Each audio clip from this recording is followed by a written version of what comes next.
So who all's ever had a Facebook Marketplace accident? I have. So there I was, innocently going about my day. Opened up Facebook Marketplace between real meaningful tasks, and my algorithm, you see, is very carefully constructed to show me all of the trash or treasure for sale in my surrounding areas, and it just happened to show me this fallen star of a 1993 Jeep Wrangler for sale for $1,000. Needs an engine, uh, but supposedly solid. Now, if you know anything about living in the Rust Belt, a solid Jeep Wrangler typically starts at about a $5,000 price point, no matter what it needs. So, something with good bones that we could do some mechanical work on, I'm intrigued for $1,000. And all of a sudden, this ad had my full attention. And I can make a long story short, uh, given as it's clearly sitting on my trailer in the driveway here. Uh, Went and looked at it, was amazed with how solid the frame is, the underside of the tub. I know you can see that there's some rust on the door, there's some rust on the tub right under the Jeep logo there. You're actually looking at the worst part of this whole vehicle as far as rust. And yes, there's some rust on the frame, but it's mostly surface rust. A quick scuff and paint and the frame will look beautiful. Along with most of this is really going to clean up. I could call it a barn find for the fact that it was sitting in a guy's barn for the last couple of years, but it wasn't ever really exactly lost. Somebody started putting an engine in it. Presumably the original engine failed. It's like 145,000 miles, which seems like an early death for a 4-liter, but you never know. It's got an engine from a 97 in it. Somebody decided to play surgeon with the electrical wiring, and it never ran again. That was the owner before the guy I bought it from. The guy I bought it from bought it, started working on it, made some headway but lost interest. It wound up getting further and further toward the back corner of the barn, and he decided, yeah, I'm not going to do anything with this. It's got to go before winter. Then some poor sucker came along and said, hey, this would be a fun thing to buy and put back together, given as I have maybe a little collection of Jeeps and Jeep parts and probably get this thing back on the road cheap. So that's the goal. So let's walk around this thing. Again, 93, 4-liter 5-speed. We got the fancy chrome hinges. We got the chrome steps. We got some chrome wheels. But then somebody found some blue spray paint and fancied them up a little bit. I don't know if these will clean up or what. They're looking pretty rough, and so are the tires. There's plenty of meat on them, but they're old. We've got the previous owner's license plate that I've still yet to remove, so we won't film that. You can see, not a bad looking 93 Wrangler. It's all a lot more solid than most of these are. I don't know what they did with the radio antenna here, but that's kind of a funky, fresh 90s kind of a pattern going on there. Around the front, we've even got the shiny chrome grille. And honestly, I feel like this generation of Jeep, they look good with a little wear and tear on them. I feel like if you go and make this thing shiny, it's kind of lost on me. I like the satin finish that we're left with on the paint. Charlie agrees. Charlie. Yep, there we go. We got his input. Let's get the hood open. I've already got the disconnects pulled, so let's see if I can do this one-handed. Kind of. Here's what we got. The PCM's missing. The wiring's been hacked and cut up here. Engine is kind of in somewhat of a state of disassembly, but we've got most of the accessories just kind of sitting around hanging out. You got some more cut wiring and cut vacuum lines and some other things here. But Again, looking around, yes, there's some rust on some things, but it's about as solid as a Jeep this age is going to be up here if it hasn't been meticulously stored for winters, etc. Let's get around to the inside. So I've owned a few Wranglers in my day. I love half doors. They're loud going down the road because of the upper windows, which I'm missing. Um, they definitely don't seal up as well as the full doors, but for nostalgia purposes, a Jeep just looks right, either doorless or with the half doors on it. Full doors just don't give you the same experience. So the same person who did engine wiring presumably took their swing at dash wiring as well. We got a couple of aftermarket gauges in there. She's definitely been well loved. Again, it's all here. It's just a matter of going through it and cleaning it up and putting it together. There's all our engine parts. We have our manifold and the fuse box and what's left of the harness back there. Looks like we got a tailgate bar for a soft top sitting in the back, but that's all I have from the soft top components. There's no door surrounds or anything, so we'll have to figure that out. I'm going to go get my helper to help get this off the trailer, and then we'll get it into the shop and up on the hoist and take a look at it from the underside. So I've discovered that this thing has absolutely zero brakes. So we're going to use the winch to lower it down off the trailer so it doesn't go crashing into anything else. I got my helper sitting in the driver's seat. Hi, Grayson. So he's going to hold it nice and steady and smooth on its way down. Let's go ahead and get it lowered.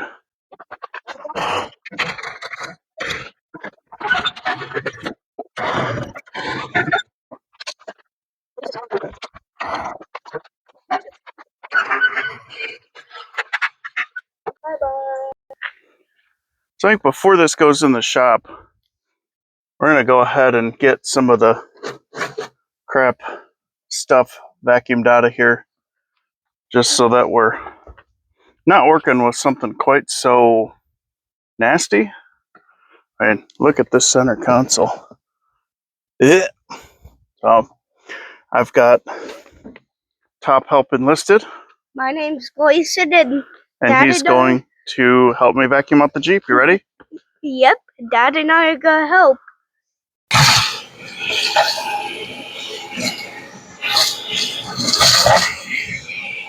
How's it going there, buddy?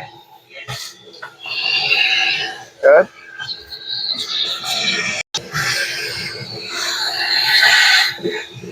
Fuel gauge. Other fuel gauge. Huh.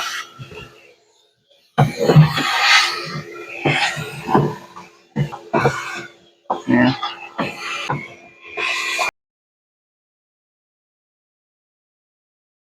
We are in the shop and on the lift, and the rear view here reminds me immediately that I bought this with some known electrical issues, and the professional trailer wiring installation is just a great cover for this particular book. So once again, knowing that this is a project, the big thing is it's solid and we can fix pretty much anything else. So trailer wiring obviously has to go. We can see that. Oops, that was my elbow hitting the hoist. These tires are pretty cracked up. They're shot. Lots of tread on them, but they're just done. Yeah, we do have rust. We're always going to have rust, especially on a Jeep. But as far as Michigan Jeeps go, this thing is really not bad.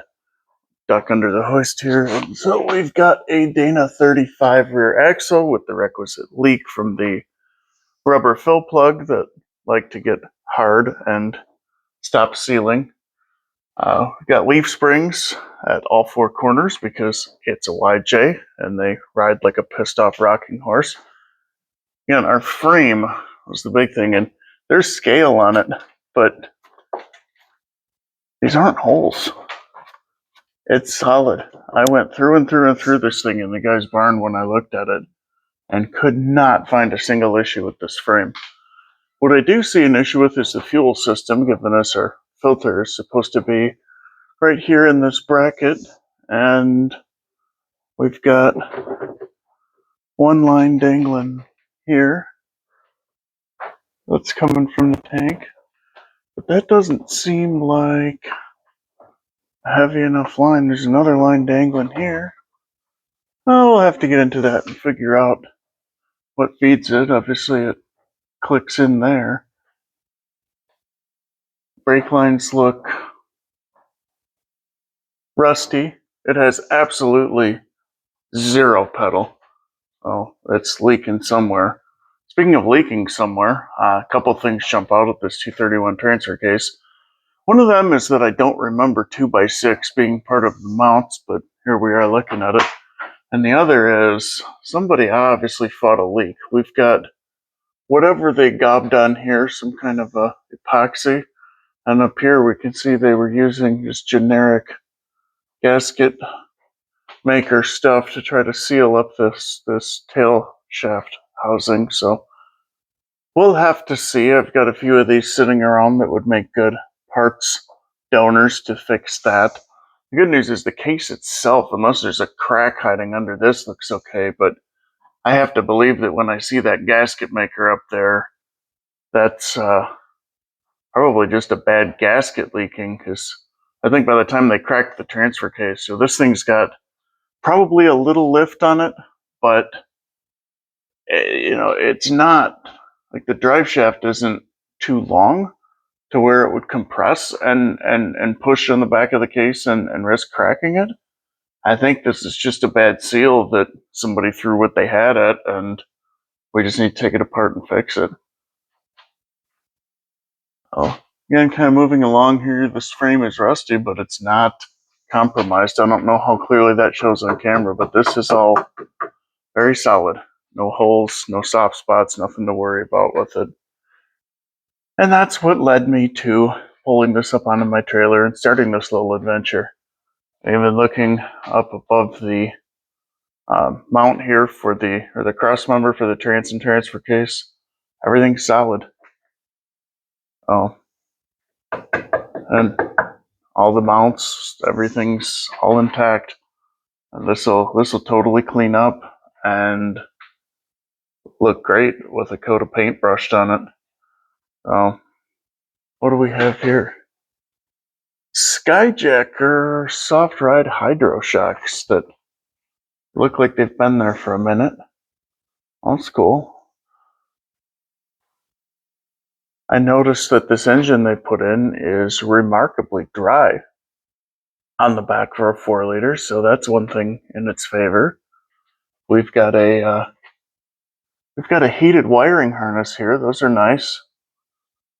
You're warm for the rest of your life when you're burning to death, so that's thoughtful. I can see some further cobbling of the alternator wiring here. Everybody loves that. We've got everybody's favorite front axle disconnect. I'm sure that doesn't work. But otherwise, it doesn't look bad. All right, let's drop it down and get in under the hood. So everything looks great under the hood. I'm thinking we can probably just throw a battery in this thing and it should probably light right off. No. We've got a lot of work to do here. This is the reason I got this thing so cheap. Is a couple of different people had their own take on fixing electrical issues, and I believe it all started with the replacement of this engine. Let's see if the camera will get in down there, but if we look at the block, I just can't quite get there it is. See, 97 is the date, year stamped on this block. Looks like 6/2/97. This is a 1993 Wrangler, and of course there's a big difference between 93 and 97 in that OBD2 was introduced. So all of your wiring, your computer, there's chances that's going to be different. Now on the engine itself, on these, there's really not huge differences that say you can't put a 97 engine into a 94, but there are going to be some little things like different sensor connectors and whatnot. And that's what got this thing screwed up to begin with. So the harness is laying right here, completely detached from the Jeep. And if you notice, sliced off here, which is supposed to be connected here, and then also sliced off here, where it comes through the firewall, which also corresponds with, where is it on the harness? There's a spot here somewhere where it's hacked off, but somebody decided that removing the harness was a good idea, and removing it, there's where it's cut. Removing it as quickly as possible with no consideration for the fact that 6-cylinder YJ harnesses command like $300 on eBay, and you might have been smart, and that if you wanted to rip it out of the Jeep, you could unscrew it here and unplug it intact. And over here, this takes great skill and many tools. Watch, ready?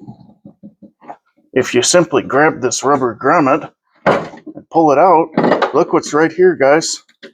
A plug that you can disconnect. A plug that's broken because somebody's already disconnected it once and snapped the end of it off. So why, if you're going to gut the harness out of this thing, first of all, why are you gutting the harness out of it? Second, if you're going to do it, unplug it and don't destroy a $300 harness that somebody like me now has to sit here and splice back together if they want to figure out how to get the thing running. But I'm not complaining, because if they did it right, I wouldn't have been able to buy this thing so cheap. So, a couple of plugs have had this treatment, where instead of swapping the old sensor, which are perfectly compatible with the newer engine, and plugging it in with the original plug, they decided to start hacking, and in some cases they soldered. In some cases they just twisted and taped it together. There's a few examples as we go through the harness. But by and large, this isn't that bad. It's all fixable. It's just going to be a matter of tracking it down and figuring it out exactly what's supposed to go where. And I do have one little ace up my sleeve here. This is a 1994 Grand Cherokee that started out life as a very rare factory 5-speed. Well, it finished its life as a very rare factory 5-speed too. It is rusted in half. The unibody is absolutely gone. I grabbed it for the transmission to do a swap. Well, transmission, all the accessories. The accessories are the rare part. To do a swap into my 97 Grand Cherokee, which happens to be a rust-free vehicle out of Texas that will carry on this thing's spirit, even though the VIN doesn't make it rare. But having the factory manual was very cool. But anyway, a 94 Grand Cherokee and a 93 Wrangler with a 4-liter share a lot of common parts. So the harness itself, I cannot, well, will not directly swap over, but I believe that ECM will run the Wrangler, and I believe that all of these connectors, parts that were pillaged, there's a very good chance I will find the right connectors and sensors and things in this vehicle.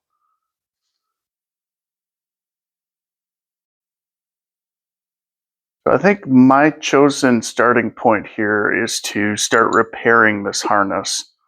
I'm going to go ahead and disconnect here. That's a 1/4 inch because this was made in 93 and decisions were made long before they started switching over to metric everything. So we'll go ahead and unscrew this, which will, it's getting tighter as it comes out.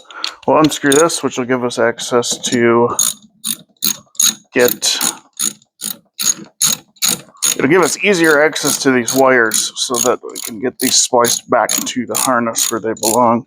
I'm hoping that when this retainer comes off that these two, oh my goodness. This is suffering from a bad case of white and crunchy. We'll have to fix that while we're in there. But I'm hoping I can get these apart so that I can get this on the bench and work on it there. But I don't know, this looks like it may all be one, and that's fine. We can work on it right here. Now, thankfully, these nice flat fenders make for a good table. So we got that. And now we just need to get this unplugged. And thankfully, if one of them was gonna unplug and come off the Jeep, we'll take this one because I'd rather not have to lean all the way in to work on this. Get a little something to pop that tab up.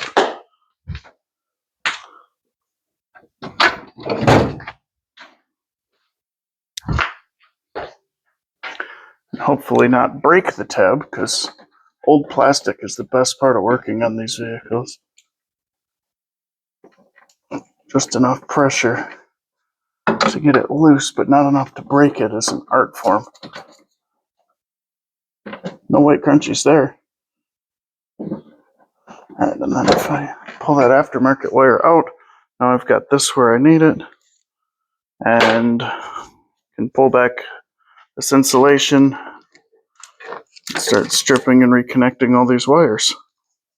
So quick status update. This is the route I'm taking, just kind of painstakingly going wire by wire with these weather tight butt connectors and putting this whole thing back together. Now when I'm done, I'll move on and do this one too, and then I'll check back in with you when the harness is back in one piece. While we're working on wiring, I noticed when we were walking around from the bottom that there's a green wire here that's got some stories to tell. And I think right now, just so I can get a good look at what's going on, we're going to take this battery tray out and see what we can see under there. So these are all 1/2-inch bolts. And they're not even tight, which is kind of telling given everything else with this vehicle.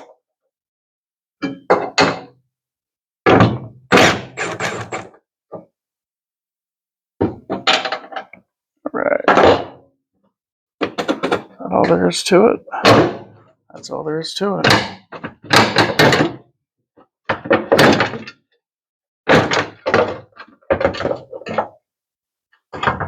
Alright, what's this ground? That's kind of neat. Oh dear.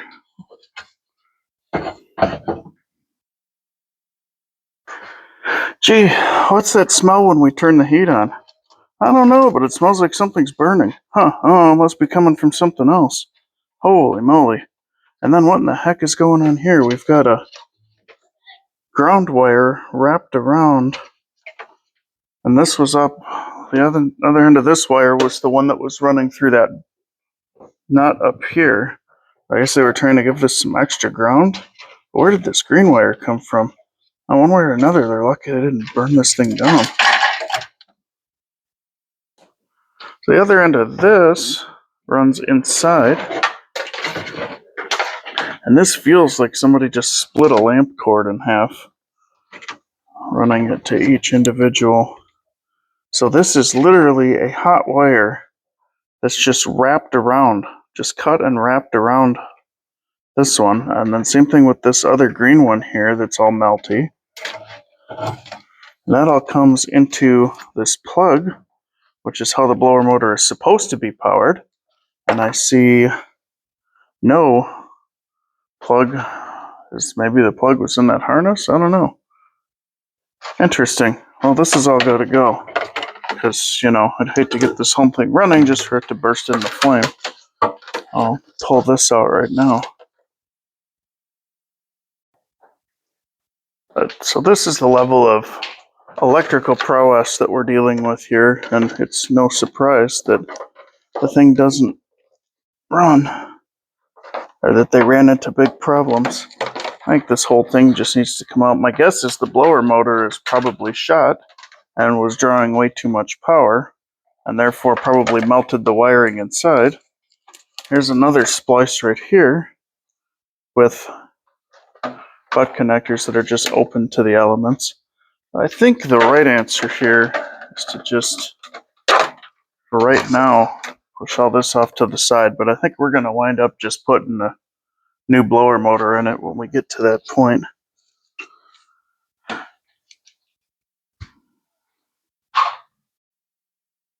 I've got a few things to finish on the wiring harness, but I'm going to shift gears for just a few minutes here. I noticed that the oil pressure sensor is broken, so we're going in with the socket. special socket to remove that. I scavenged one that I believe is functional off of my parts vehicle. Worst case scenario, we'll buy a new one, but trying to do this on a budget. I want to see how inexpensively I can get this thing on the road. So if you notice here, the end is snapped off of that. Here's a good use sensor with the plug on it. We'll get this threaded in. But I paid $1,000 for the Jeep, and I'm thinking that it's my goal to have it running for as absolute little as possible, and it'd be nice to have it sorted in about the $2,500 to $3,000 range. And I know that there's a few things that I'm going to have to purchase that I need to account for, like all 4 tires are dry rotted. It needs a top. It does not have any of the upper doors or windows or anything. I don't have the framework, so I need one of those. So there's going to be some money to put into it from that perspective, but I really think we can get the mechanical stuff done quite inexpensively here. So that's the oil pressure sensor in. You just snug those. You don't want to make them too tight. They're very easy to snap off, and then you have a whole bunch more problems than you started with. Next thing that you probably have already noticed is missing is the distributor. Don't ask me why, but it's just gone. So I snagged one off of the parts vehicle right here. Again, it's a 94 with a 4-liter that I'm taking parts off of. This is a 93.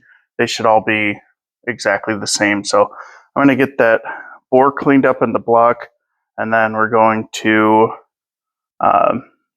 get this engine spun over to top dead center on number 1 and drop it in about where I think it should go. And then, of course, we'll fine tune that once we get it running. All right, so first thing we're going to do here is find top dead center on cylinder number 1. Jeep makes this so easy with this beautiful straight 6. We're going to pull the number 1 spark plug, which also gives me a good chance to look at the plug and see what it's telling us about this engine. And then we'll put something down in the cylinder and turn the engine until we have that at top dead center with the valves closed. So this has NGKRs in it. Not what I was expecting, and they look absolutely brand new. So thank you to whoever spent a bunch of money on top quality spark plugs that this engine will absolutely not appreciate any or notice any difference whatsoever. I just run usually copper champions on these, and they run as well as they run with them. So let me find, I believe it's a 19 millimeter on the crank, 3/4. And we'll get that spun over to top dead center, and then we'll get the distributor stabbed in.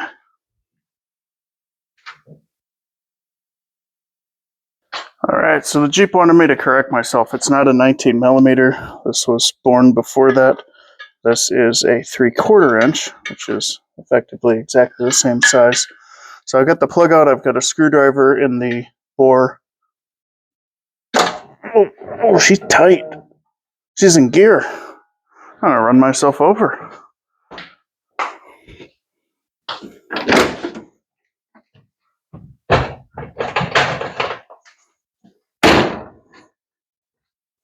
All right, she's no longer in gear. Now I'm probably gonna push it out of the shop. That spins over a whole lot easier though.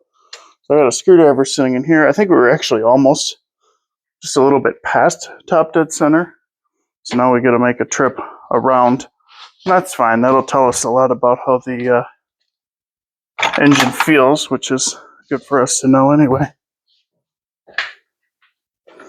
Just need a little extension on this so I can not crack my knuckles on the fan, which of course has to come off anyway because we got to do the water pump because the heater line is broken. All right, so we can see our intake valve is opening on cylinder number 1. Screwdriver is down more.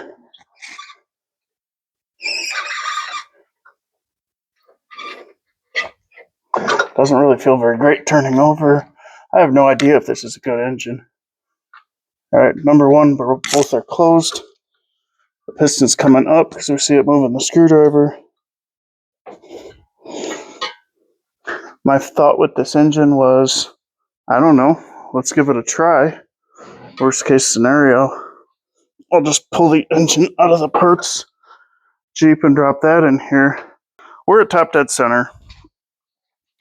The challenge with this may be that I don't know what position the engine was in on the other Jeep when it came out, but I believe that, never mind, I don't know what I'm saying. Okay, so here's our distributor. I took this out of the other Jeep. I pulled the wire for plug number one at the cap and pulled the rest of them at the plug. That way I knew exactly what was where. So conveniently, wire number one lines up right about the end of this little flange here. So when I pull the cap off to make it much easier to align everything, I can just spin my rotor over. And this is actually like, this looks like it got a recent tune-up right before it rusted itself in half and the guy sold it to me. So there's one less thing we have to buy to support our goal of getting this Wrangler back on the road for a minimal amount of money. So the fun thing about distributors in these is it's flat, like a flathead screwdriver almost on the end. So you may have to align the oil pump by hand if it's not sitting where it needs to be, which we're actually not far off.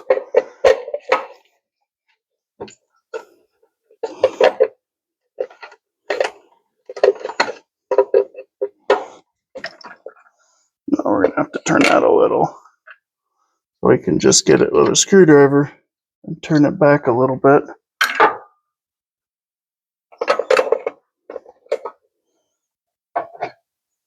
You stay there.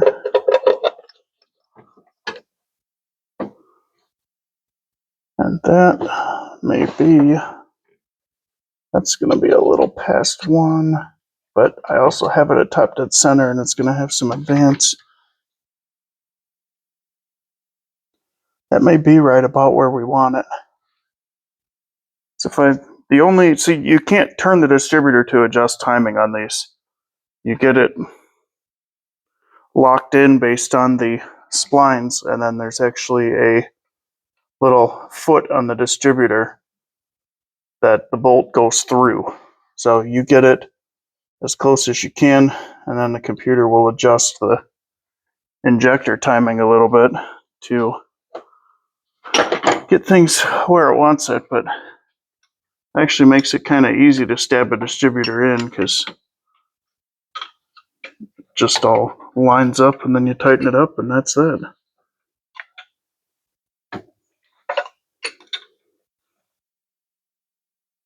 Right. That's snug down. Now we can get our cap on.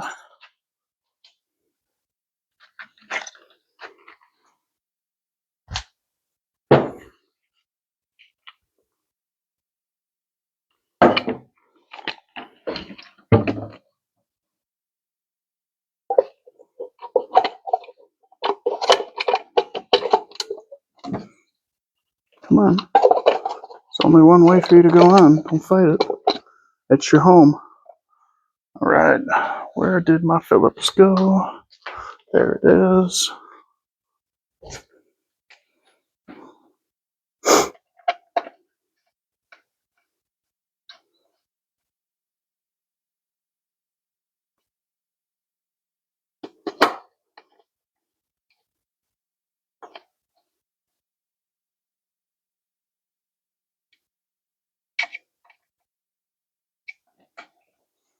All right. That's not going anywhere. That, on the other hand, is going wherever it wants. That's good. I'll get plug number one put back in, go grab the number one wire off of the other Jeep, and then we'll look up the firing order to get the rest of these wires where they go. Alright, it turns out our firing order is 153624. or 153624. I've heard there's a joke about that, but look it up. And so 1, 5, 3. Nice thing about a used set of wires is they're practically already falling where they need to go. 6, 2,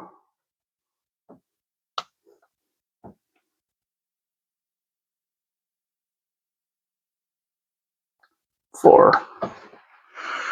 What about the coil? Well, glad you asked. That's the wire for the coil. Let's try that again.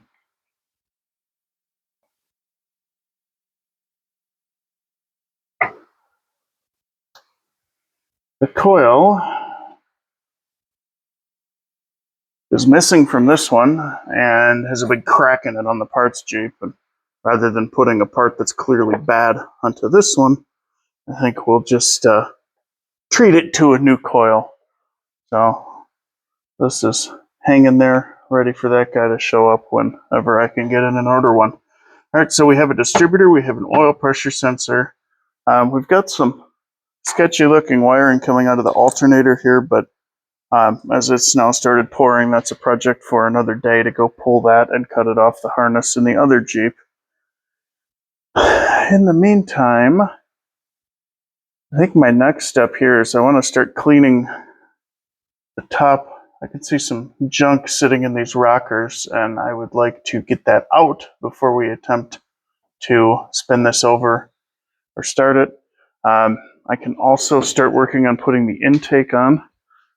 As a Jeep owner, it's kind of a requirement that you keep a stash of spare parts, and I definitely have a intake and exhaust gasket sitting in my Jeep owner stash of spare parts. All right, so I worked off camera for a little bit because it was pouring, and this is a steel building with a steel roof, and you wouldn't have been able to hear me between the rain and running the shop vac to clean up the some of the debris that had settled into the rocker arms.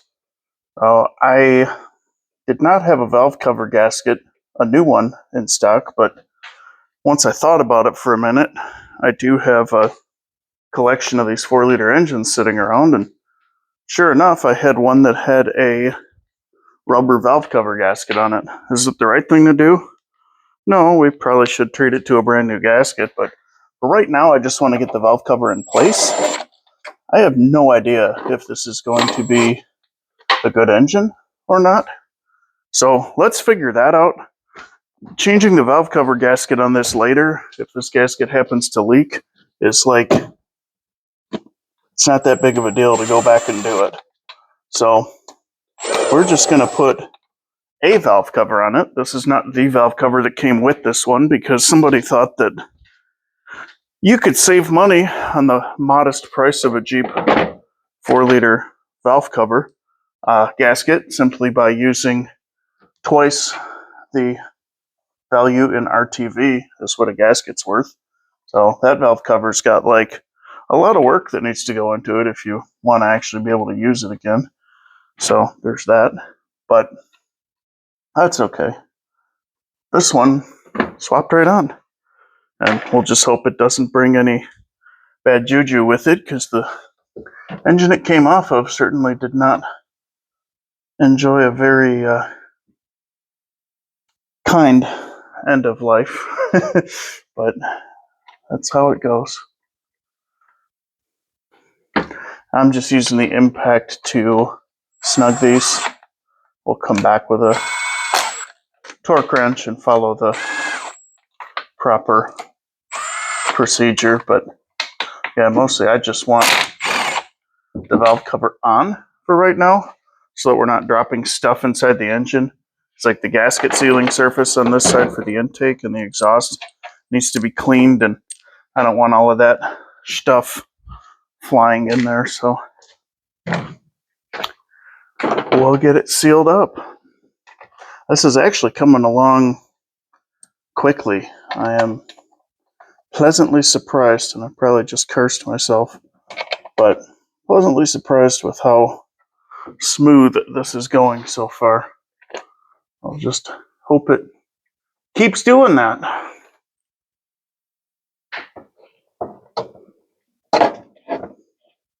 Some of these have studs on them and some of them don't. I don't remember which ones go where. Once I start putting the harnesses in, if I need to adjust anything, then I will. Oops. Oh, that's not what I meant to do.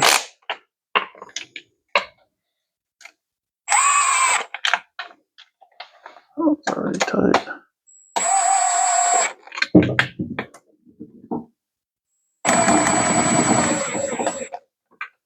Alright, then just one in the back to do by hand that there's no way on God's green earth you're ever going to reach with the gun. So next we're going to clean up this mating surface a little. I've just got a M12 die grinder with a cookie on it. We're not trying to go crazy here, just get ourselves a smooth sealing surface and give the gasket the best chance it can have at sealing all this up. And this is a cast iron head, so you can be a little bit less worried about using a tool like this than if this were, say, aluminum, where you stand a chance that this would alter the surface all that much. But this is a lot tougher. Again, we're not trying to make it perfect. The gasket will absorb some abnormalities in the surface. We just want to get the most of the crud off of it.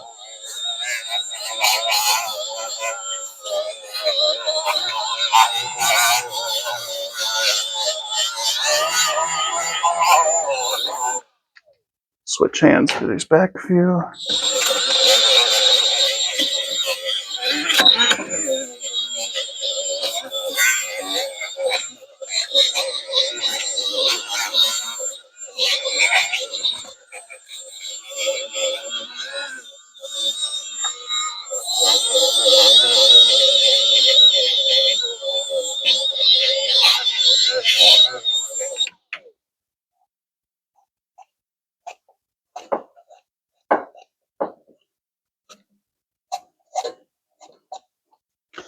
Alright, good enough. Same thing for the manifold here.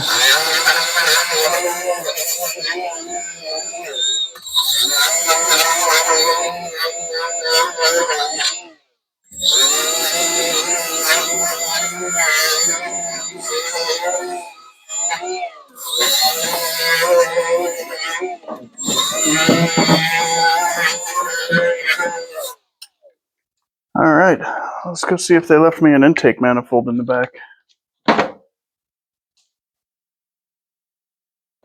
Alright, great news. They left me an intake. And I did indeed have a new gasket in stock. I always love it when you look at these Jeep parts and what they fit. This is even labeled as an AMC 4-liter. It doesn't have the year range on these, but I don't know how different they are between the original like 1960s versions of these engines and when they stopped producing them down the road in the mid 2000s. They definitely got their miles out of these for sure. Alright, so we've got the gasket and the exhaust slips over first. There should be a stud in the back for that exhaust. Let's go see if that's in the trunk.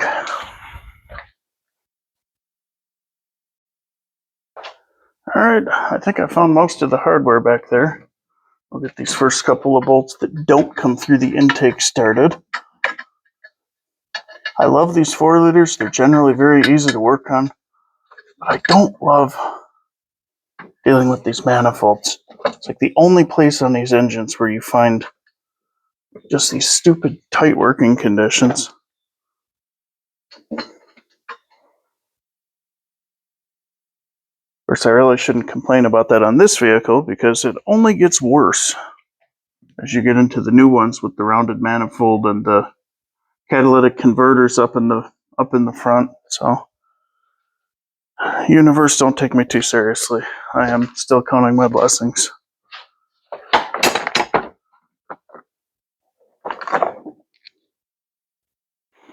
Alright, these are a 9/16. Been a minute since I've been into this. Alright.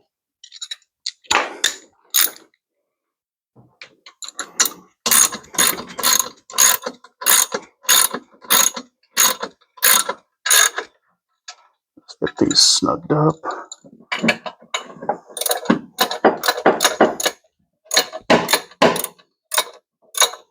I am noticing, before I get this put on, there's no crank sensor in this thing. Now would be a great time to notice that and remedy it. And I don't love that the holes kind of look messed up. I really hope that they didn't screw anything to do with that up, because man, that's a whole fun new bunch of pain.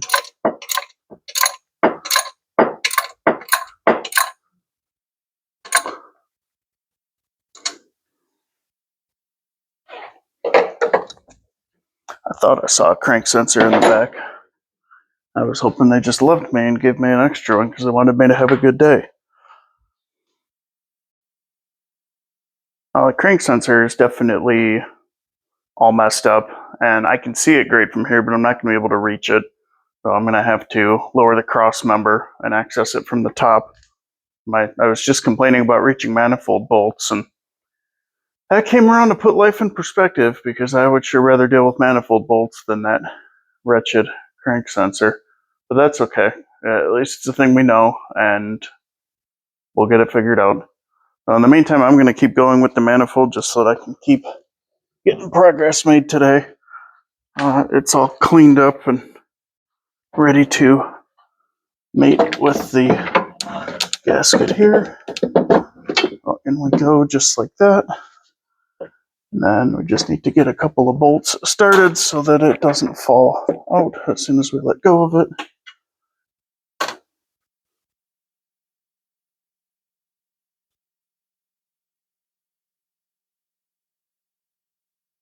This is starting to look like a Jeep 4-liter though. That's exciting. At least I think so. Both of you who will ever watch this video, hopefully you think so.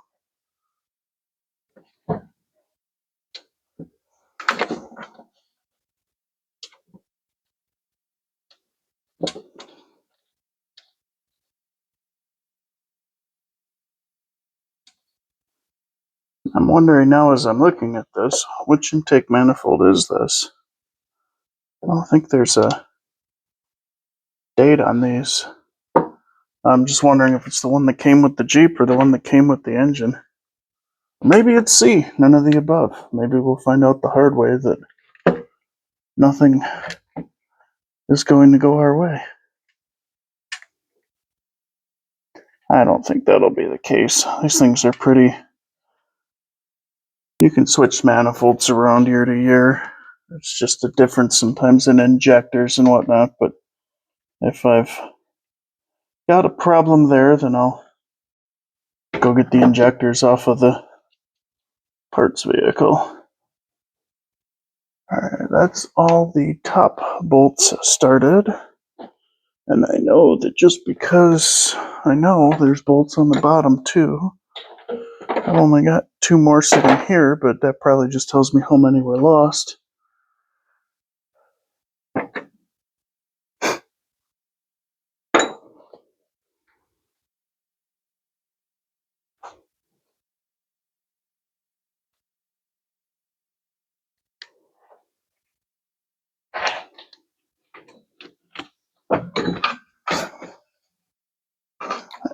Goes right there.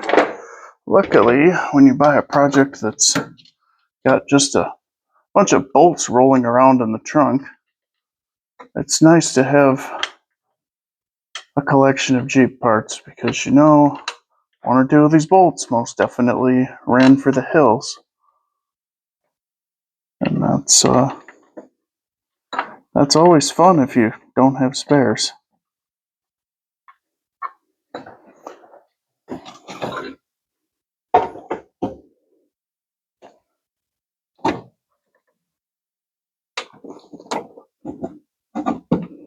Where's the hole? Actually, it's right between the ports.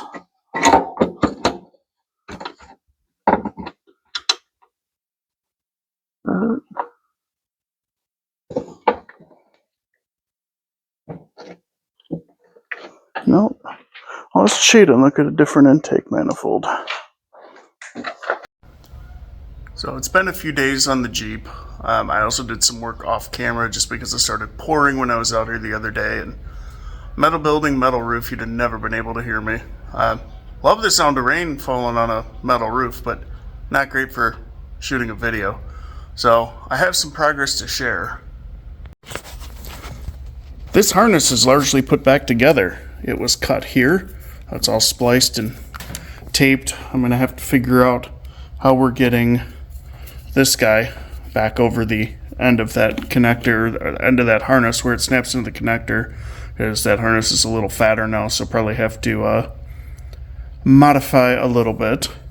There was no PCM with the Jeep, but I took the one out of a 94 Grand Cherokee that I have sitting here that also happened to have a manual transmission. So the internet, and you're not allowed to post it on the internet if it isn't true, but the internet says that this PCM should run this Jeep, so let's find out together. Following this harness along, which is just kind of laying in place here, it was cut right here as well, where it passes through to go under the dash, because again, just simply pulling that grommet and disconnecting this connector was too much work. So that's all spliced back together there.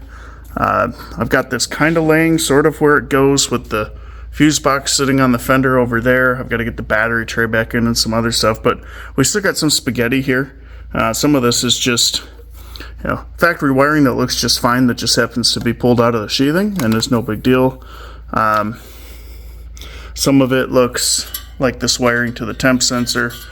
They added a wire here that is just kind of dingle-dangling out of the harness. I think that's because they were intending to use an aftermarket gauge.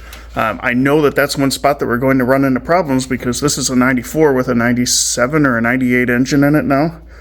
The sensor that goes on the water neck, which is sitting in the back of the Jeep at this point, but the sensor that goes on the water neck runs the computer. In a 98 or 97 Jeep that this engine's out of, the computer runs the gauge.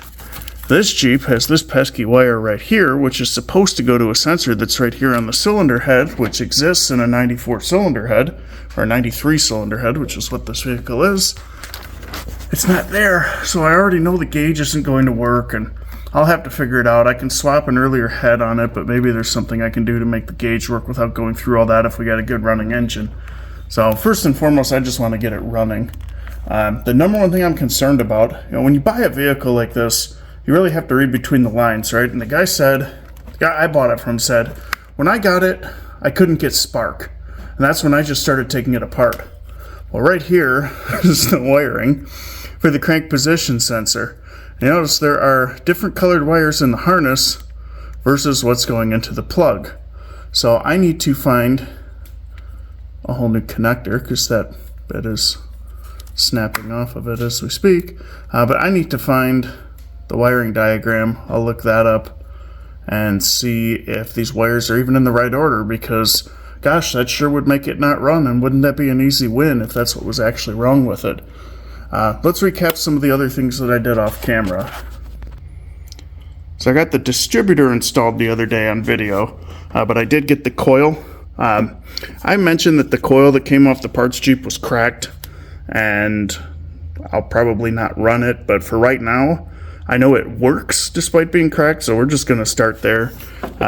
Despite the fact that this connector is missing the clip, I did swap that onto the harness from the other Jeep because it had been horrendously butchered. I called it the alternator wiring earlier, but the alternator is actually okay. It was the distributor connector. I got that oil pressure sensor done the other day. I think that was on video. We've still got some things to figure out with this harness, like who are you and where do you go? That'll hopefully start becoming obvious as we get more put together. We've got another plug here that goes to something that is all butchered up. So I'm not even sure what that's going to be based on where it comes out of the harness, but you know, probably something inconsequential like a cam sensor or something, right? So we'll get that figured out.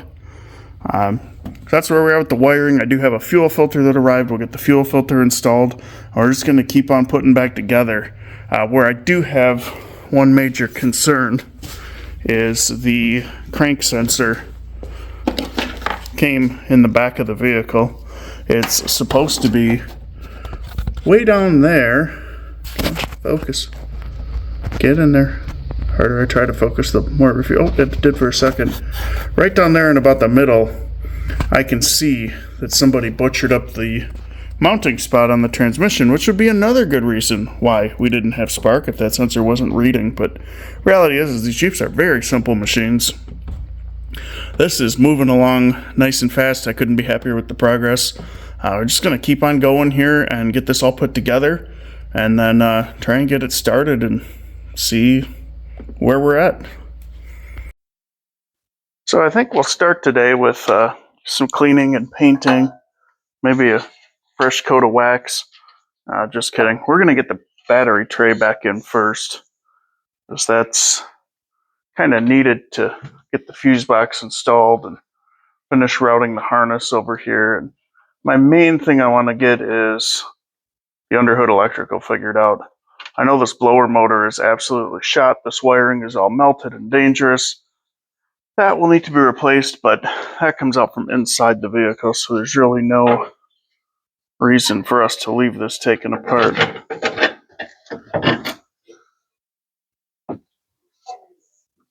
Alright, so I've got the firewall nuts. There's a couple more screws that are supposed to be there, but they're missing.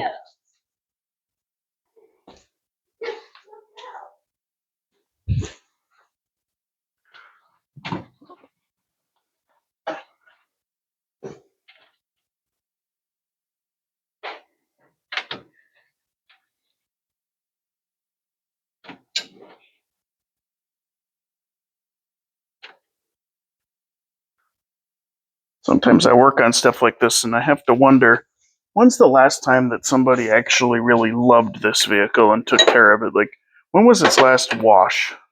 Was there ever a coat of wax put on it? Somebody at some point had a pretty sweet Jeep here. It's just interesting to see sometimes how these things come to us after they've been sitting with the top off outside for years and full of pine needles like this one. Thankfully, there's not much for enclosed spaces in here. We never really got animals living in it. Maybe they did me a favor letting it sit without a top on it. They certainly didn't do me any favors chopping the wiring harness up. There's that. But then again, it wouldn't have been cheap. It wouldn't have been trash we could turn into treasure if somebody would have taken care of it. I think there's still some fun left to be had with this old thing.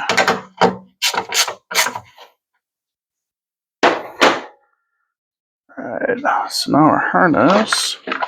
I might as well set the battery in it first and route the harness around that. I've had the battery sitting over here on the maintainer for the last few days, just trying to get it back to a state of usefulness, because one less thing to have to buy.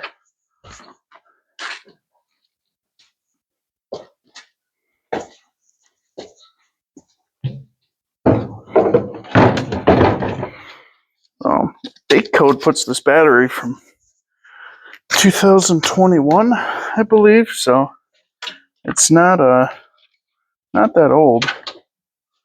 Perhaps we can make it work.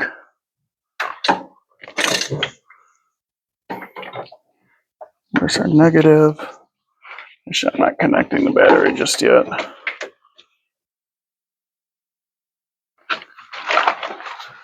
What's this harness actually supposed to route? I think it would have just come through like that. And the fuse box sits right here.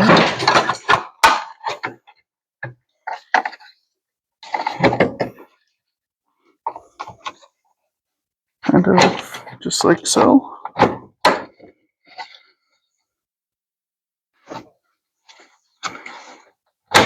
There it goes. Nice enthusiastic click, and we're in business. It sits right about where it should. So now we get the exciting steps of figuring out where all of these plugs go and getting this harness, the last few things spliced back together on it. I got a few here right offhand that we can connect. Oh, it's so satisfying to be at this point. Plug that guy in.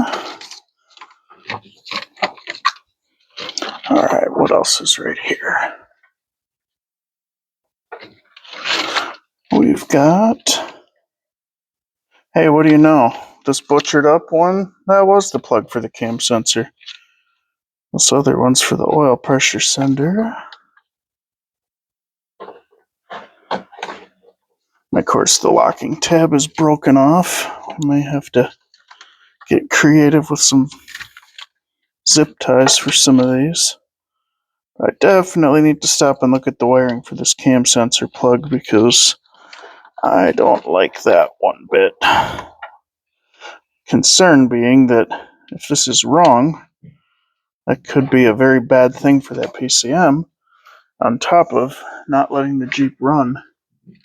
So there's that to look at. Meantime, while we're here, what else is right here?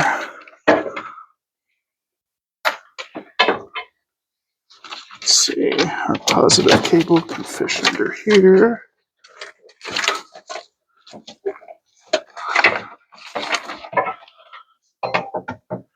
That has to come to this side as well as attached to the fuse box. We're just going to set that there. I don't think it's wise to put power to anything just yet. It goes over there. We've got vacuum wiring or vacuum lines to figure out for the four-wheel drive here. I'm sure that doesn't work. Another little plug right here. I believe these two wires that have been chopped off there are ground wires that are probably supposed to go to that block there or potentially right up here.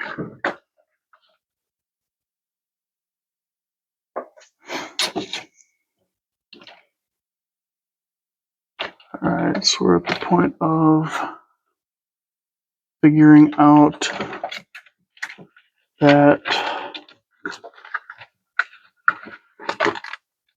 wiring for the cam sensor and the distributor. There's another big connector right here. Where does this one go?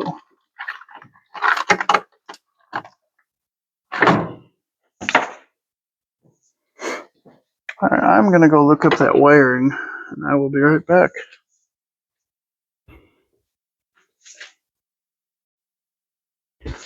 So I went and looked at the parts Jeep, and it looks like they've got these wires in the correct spots and they're soldered on well enough. We're just going to tape them for now. And I think I will probably be looking for a harness that's not been tampered with and isn't all busted.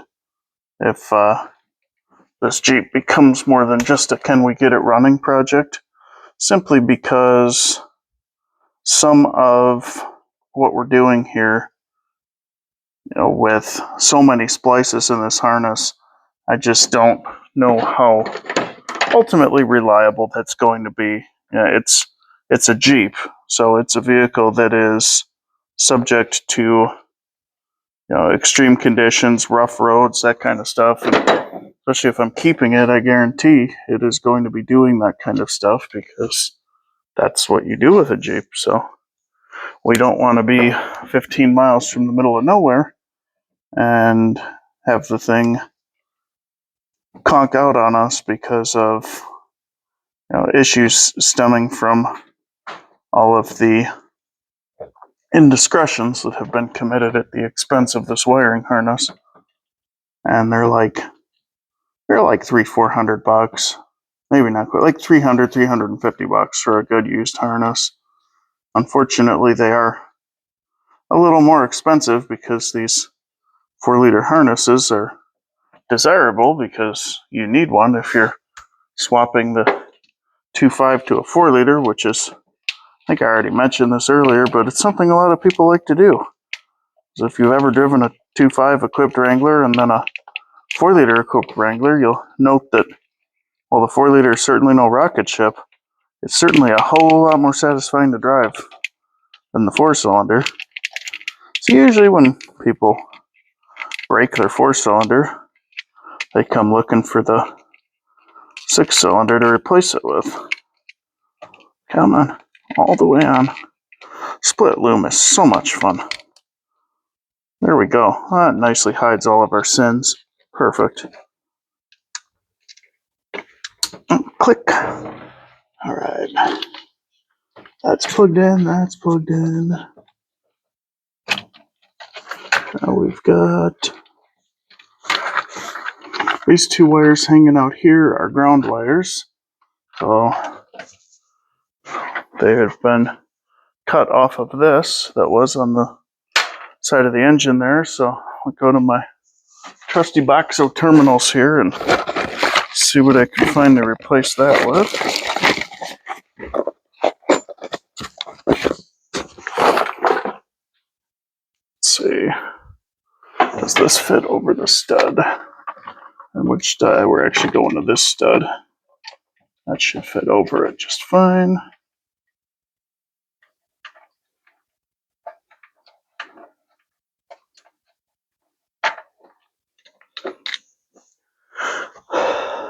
All right, so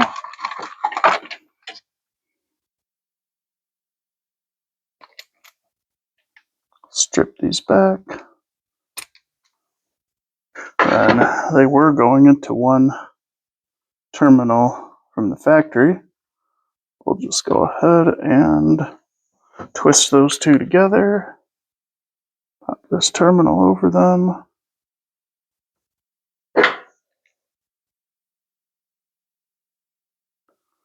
And a quick crimp. Crimp them a little too hard. Cut the terminal in half.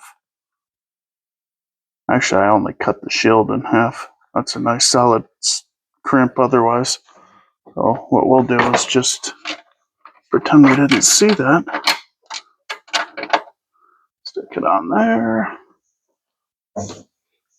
I suppose that while we're in here, we should do the right thing. The actual right thing. Let's also clean up this ground. Get that nice and shiny. That way later, when this thing absolutely doesn't start, that ground is not our problem.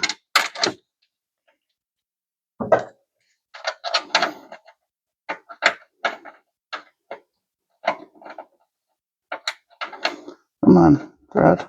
There you go. And I plugged in the under hood light already, so it should be ready to drive. I don't know what we're still working on it for.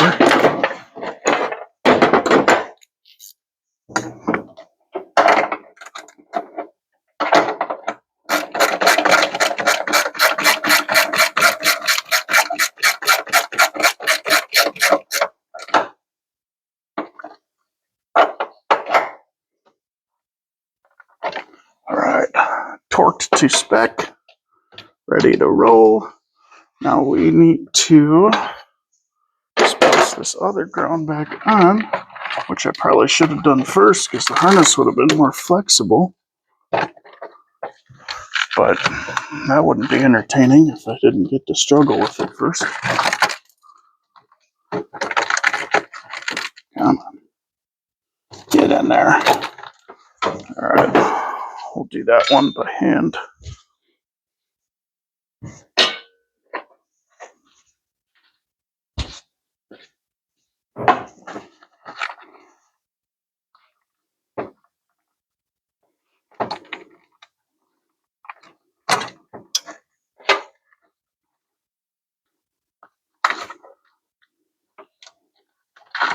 They could have been a little more considerate and cut this off just a skosh longer for me. Or, you know, maybe not cut the harness at all, because, you know, before you destroy anything on a vehicle, go look it up on eBay. See what it's worth. I bet that the person who hacked this thing up, had they known that these harnesses are actually, like, expensive, bet they would have stopped and unplugged it. Of course, then they might have also gone ahead and sold it on eBay, and I wouldn't have it to begin with, so there's that.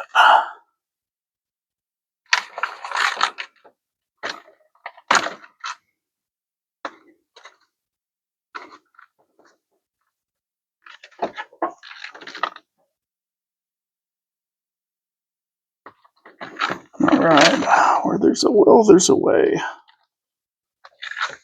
That's stripped. At the other end of the wire, already stripped up here. Go ahead and hit these with the butt connector, because that's the fast way to do it.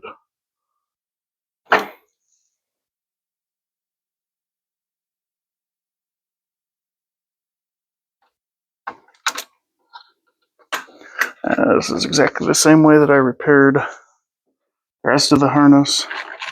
Is it absolutely right? I don't know. Will it work? I hope so.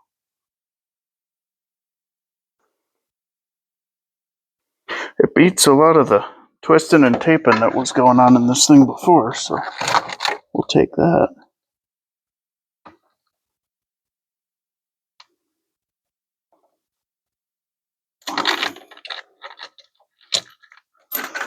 Alright. Is it absolutely vital that we heat shrink that one? Probably not. It's a ground. It just goes right up to the engine, where it is also open to the elements, and seems to have worked well thus far, but let's do like Mr. Rogers said and just do the next right thing.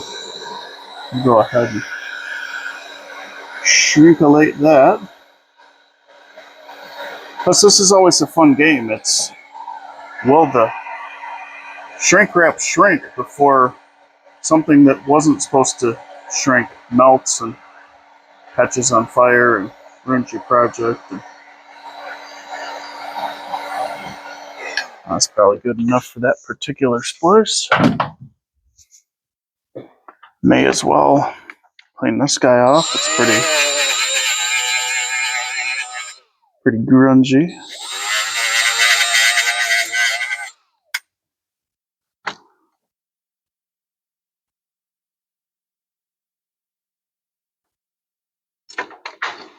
And I guess we'll hit this one too. Wherever it just went when I dropped it. You were just right there. Seriously, where did you go? That's the other one.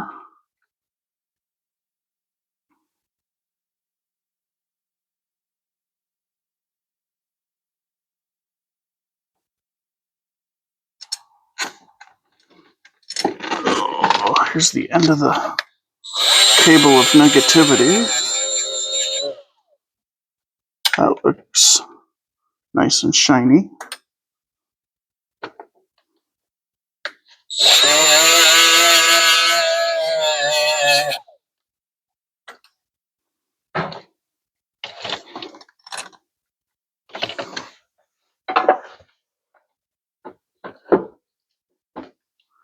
Put that on there and tighten down.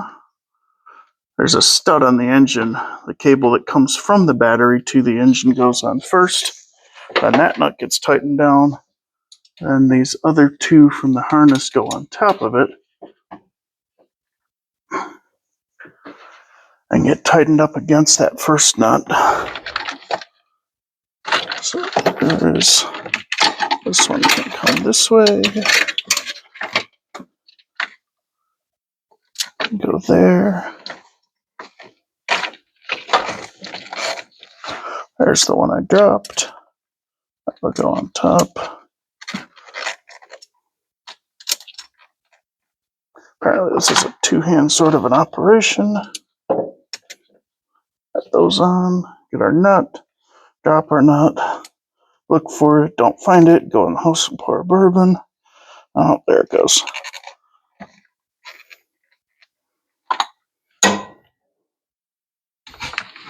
One step at a time.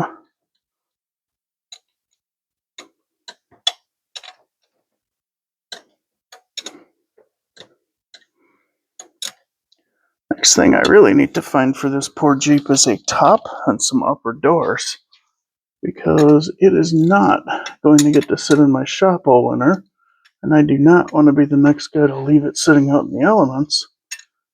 I made the comment to my wife when I bought it, the cool thing about these old Jeeps is all the parts are plentiful and cheap. Well, you know what's not plentiful and cheap right now is soft tops for YJ Wranglers. But we'll find them. Alright. That's in. There is one mystery wire here coming out of this harness that is cut off, and I don't see where in the heck it's supposed to go. Green wire with a white tracer. Where do you go? You don't go to the starter, do you? That's a green wire with a white tracer. But why would they have cut the end off of that when it's already unplugged? Why do people do a lot of the things they do? I don't know. Well, that'll be easy to figure out if that's what that is. I'll probably just put a new bullet connector on it.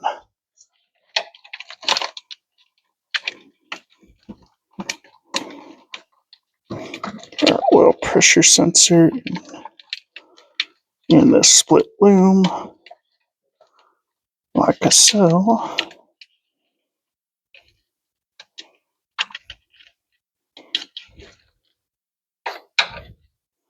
Okay, other than the vacuum lines for the four-wheel drive, which I'm not even trying to mess with right now, I think we're looking pretty good electrically right here.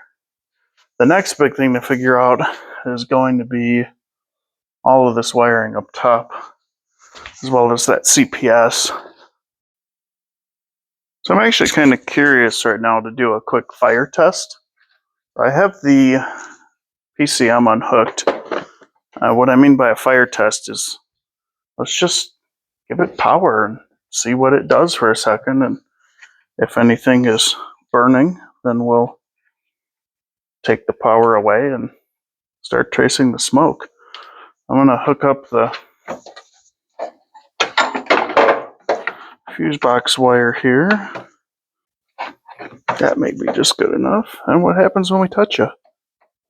Nothing. That's a great sign.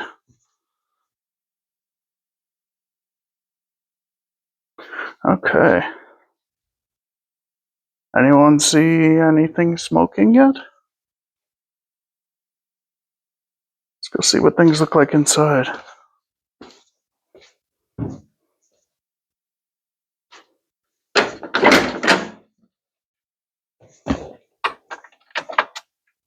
Well, I turned the ignition on and I have a seatbelt light. That's a good sign. We're in neutral. He does nothing. What about lights? Do we have lights? Hey, it kind of looks like we have lights. I must have done something right. We have parking lights. You can't see that on camera though, can you? How about on the back? Do we have tail lights? We have tail lights. Signs of life. Headlights would be an even better sign of life, but those do not appear to be with us in the room today. But we'll take the small victories. Okay. Well, my real curiosity, what happens now if I go ahead and let's disconnect the battery. Cables are nice and cold. That's always a good thing. All right, battery's disconnected. Now, I know this thing has no crank sensor in it, so there's not going to be any miracles here today. Like, we're not going to just turn the key and have it spring to life. and then try to drive it and immediately remember that there's no brakes. But let's at least get the, I want to turn the key and see what happens with the Grand Cherokee PCM. Because if I need to buy a PCM, I need time to buy a PCM. So I just kind of want to see what's going to happen. And I looked at all the wiring and I don't see anything dead shorted. So hopefully we don't turn the key and turn this from a good PCM to a bad PCM.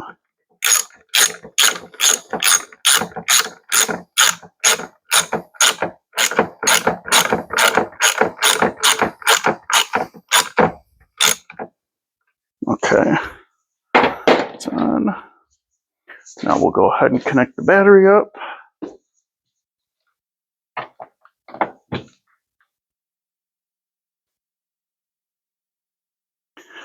I just would love to turn the key and hear a fuel pump. I know that's not going to happen, but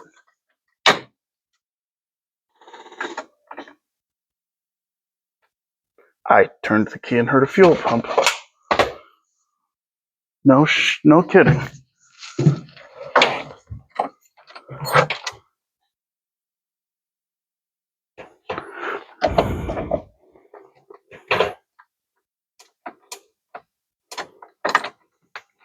I think this battery is totally shut. What do we got for power?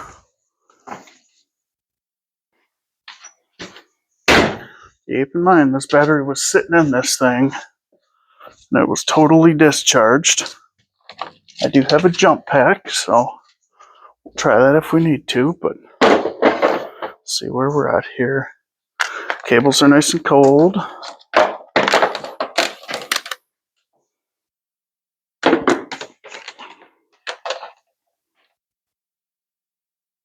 Well, it says there's 12.5 volts in it.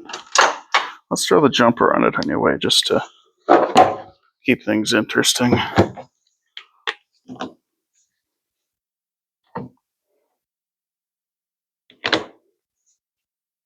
Okay, now we know that is getting power.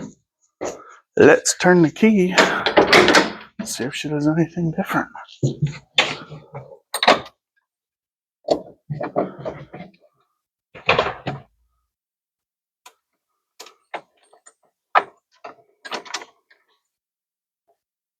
So I got a check engine light, an upshift indicator, and a seatbelt warning coming on the dash. So the fact that I have a check engine light tells me I've got a PCM. That's beautiful. That saves me a lot. Let's see what that green wire is doing, because I bet that sucker is my power to the starter and why this thing doesn't kick over when I turn the key. So we're just going to leave you connected, but off to the side and out of the way. Now let's get this green wire stripped back a little. Come on. I know. There you go. Where'd my strippers go? Gotta keep track of your strippers.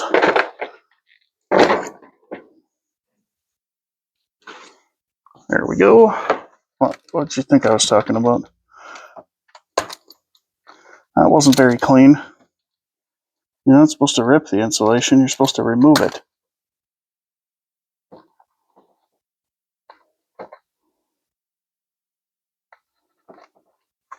Alright.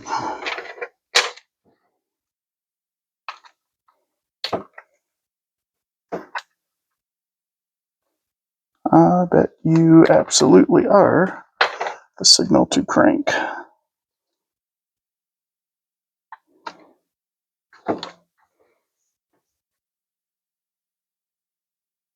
So let's put, since I'm a low note here, we'll put a jumper on this.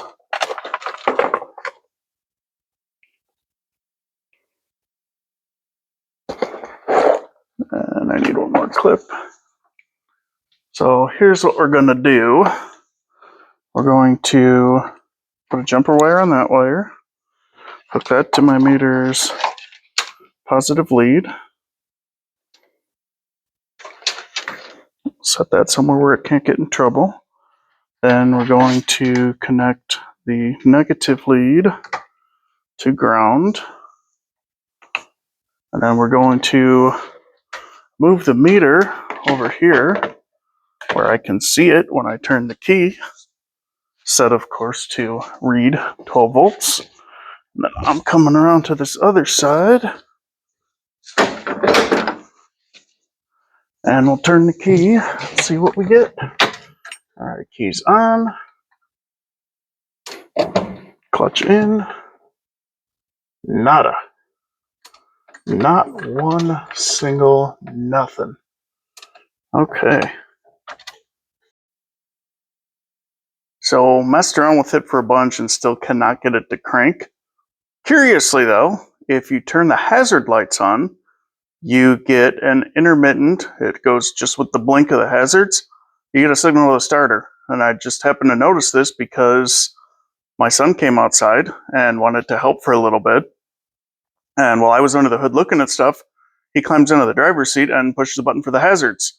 Next thing I know, the starter relay is ticking away. That's weird. So where does all this tie together? In the column. Notice the steering wheel puller. So yeah, thanks to Grayson for coming out and playing and here and giving me a direction to run in. Look what I found. This was all covered in tape as a carriage bolt that's been JB welded to the turn signal switch. And curiously, the fuse was blown. I don't know why. Put a fuse in it, played with it. That switch is absolutely shot. If you look down at the floor here, I just started removing everything that wasn't a factory wire. This right here was somebody's attempt at replacing the functionality of the wiper switch, which is supposed to be where that carriage bolt is. But all of this wiring was just, and I already taped this up because I don't like fires, but not unintentional fires anyway.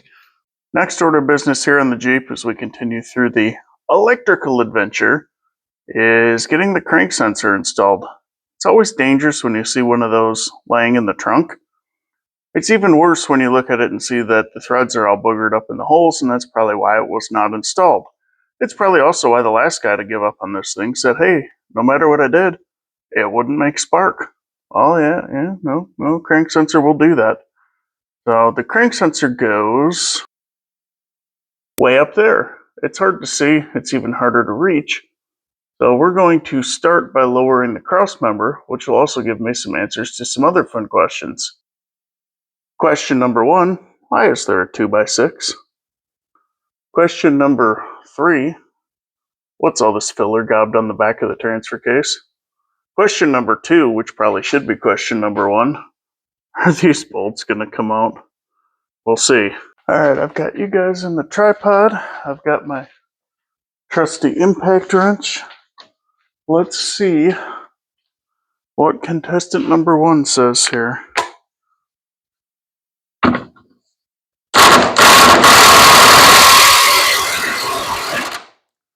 As I suspected, it came right... No, it didn't. I'm going to get some heat on these and we'll try from there. Last thing I want to do is snap one off.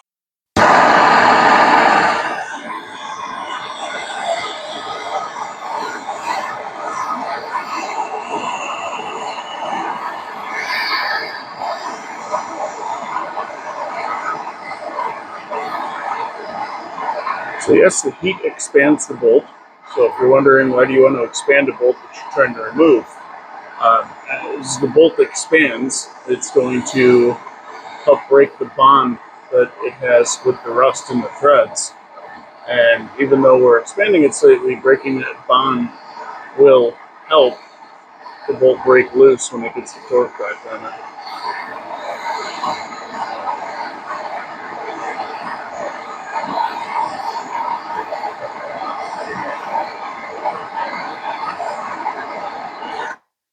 Let's see what that does for us. Besides causes hot rust to fall.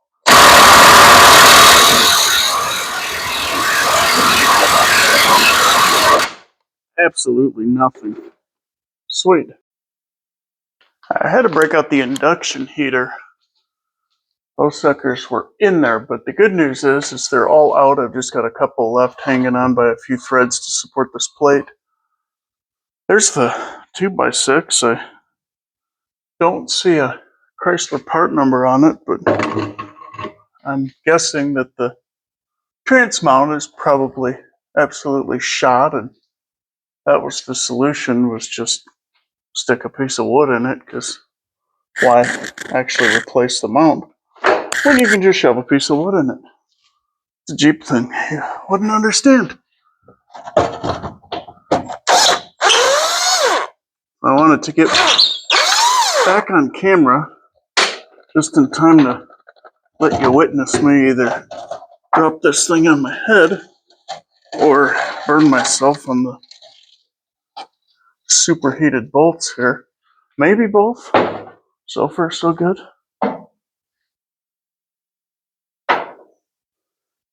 There's one.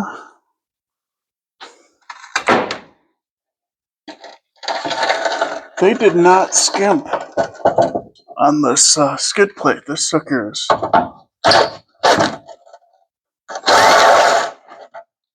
quite heavy.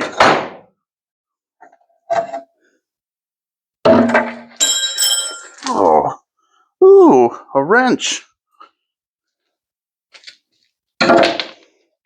That's neat. Vehicles don't often give me gifts. Look at that. It's an 11 millimeter though. Everybody knows a 10 is like a 4-leaf clover, but I'll take a free tool. Yeah, this mount is absolutely shot. This whole Jeep is absolutely shot. That's split right in half. That wouldn't have been too hard to replace when you had it apart to do the engine, guys. But hey, who am I to judge? Alright, let's start lowering this down and see what access I can maybe grant myself here to the whatchamacallit, where the crank sensor goes in.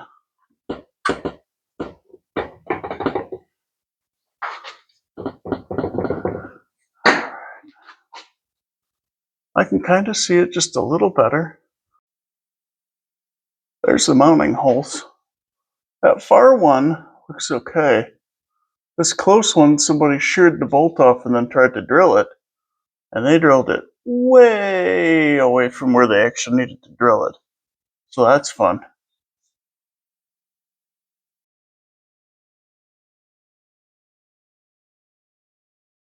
This Jeep is going to drive me to drinking, said everybody who's ever worked on a Jeep.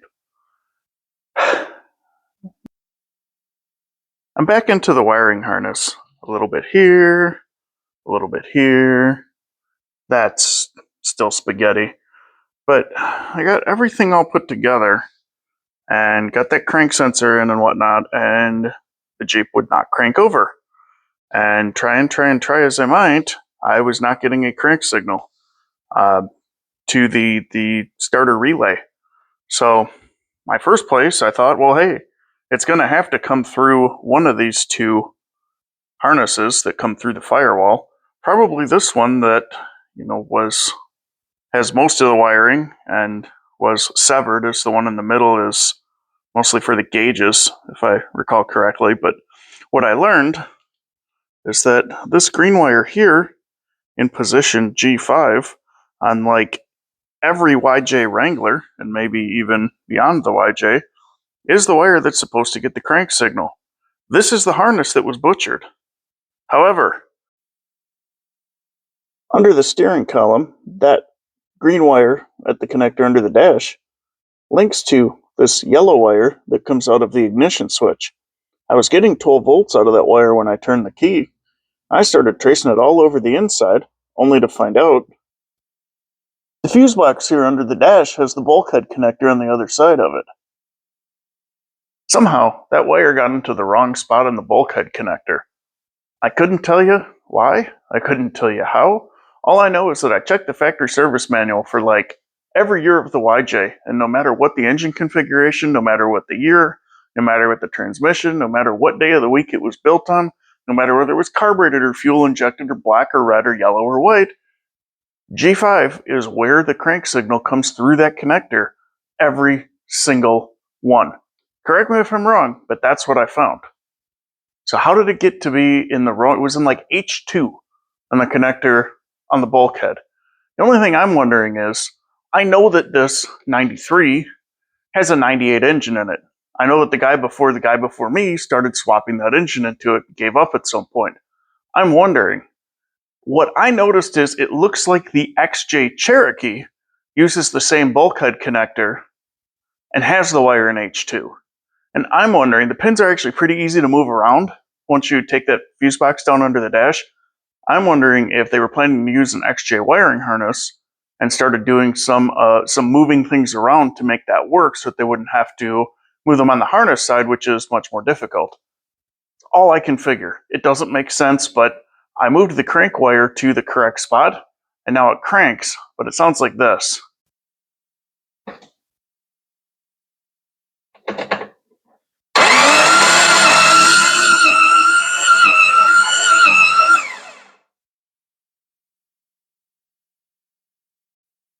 That is not a whole lot of compression. Not that these 4 liters are like 14-to-1 race engines, but I expect it to sound a little more like it's actually trying to move some air than that. So I think what I'm going to do is go back and pull the valve cover. It'll be a good, easy way to see if there's any stuck valves. If we've got nothing moving in there would be a symptom of timing problems. But when it first spun over, it sounded better. So I'm hoping for stuck valves. Again, not really knowing the history on this thing, I don't know if somebody may have over tightened the rocker arms and once they moved, they aren't coming back into place. I don't know until I look. So let's get the valve cover off and see what there is to see. All right, fearing the worst but hoping for the best. Let's see where we're at here for compression.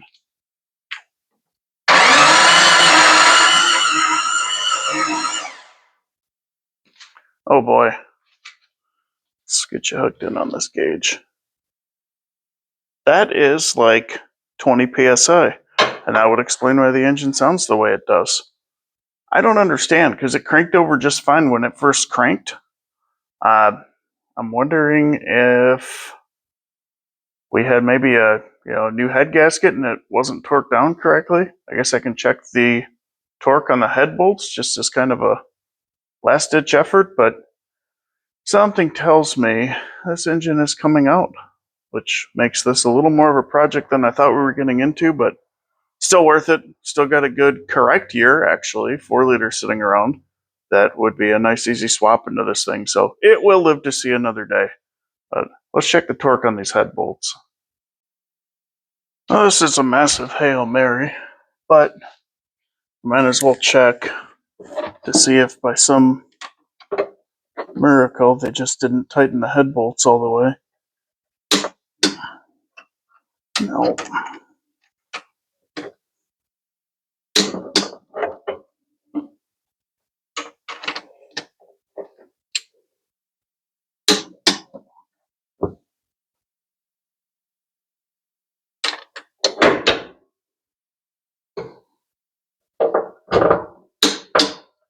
These are all tight.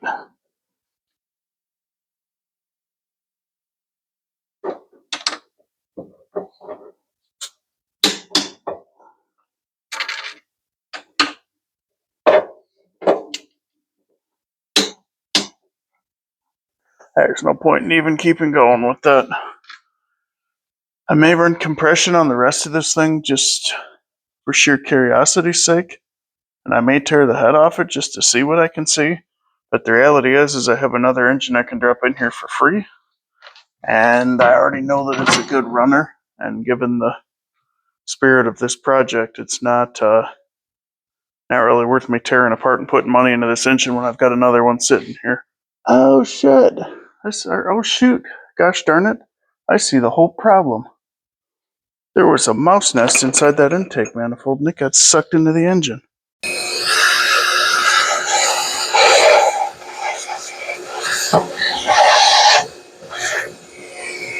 Alright, eviction complete. Yep. A genuine thank you to the few folks who have already subscribed and the people who have been liking my videos. I'm excited to keep going with this, and that would be a great way to show me your support is keep subscribing, keep watching, keep liking the videos. Thank you very much, and we'll be back on this Jeep as soon as we can.